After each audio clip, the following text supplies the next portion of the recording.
नमस्कार मंडळी. Big boss Marathi 6 सुरू झालं. घरात 101 स्पर्धक सहभागी झाले.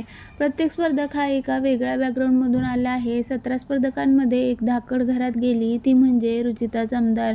कोल्हापूरचा ठसका असलेली रुचिता पहिल्या दिवसापासून फुल ॲक्टिव्ह मोडमध्ये आहे.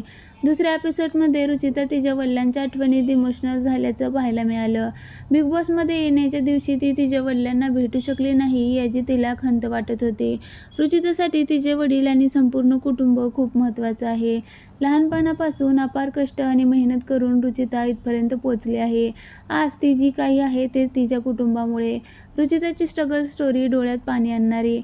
रुचिताचे बाबा स्विगी डिलिव्हरी करतात, तर रुचिताची सुरुवात ही लग्नामध्ये डान्स करण्यापासून झाली होती. एका मुलाखतीत बोलताना तिने सांगितलं, माझे बाबा स्विगीची डिलिव्हरी करतात. आता मी बॅकग्राऊंड डान्सिंगमधून सुरुवात केली.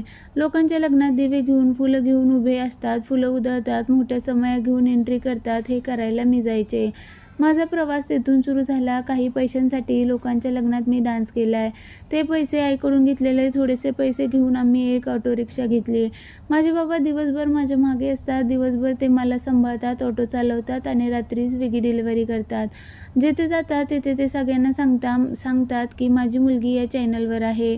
रुचिताने पुढे सांगितले, मला लहान भाऊ आहे. तो अंडर-19 पुण्यातून क्रिकेट खेळायचा. त्याने सुद्धा माझ्यासाठी सगळं सॅक्रिफाईस केले. तो म्हणाला, तुम्ही ताईला घडवा, कारण क्रिकेट खूप खर्चिक खेळ आहे. मी माघार घेतो. देवाच्या कृपेने माझे नातेवाईकही खूप चांगले आहेत. मी कोल्हापूरची आहे, पण संपूर्ण शिक्षण पुण्यात झालं.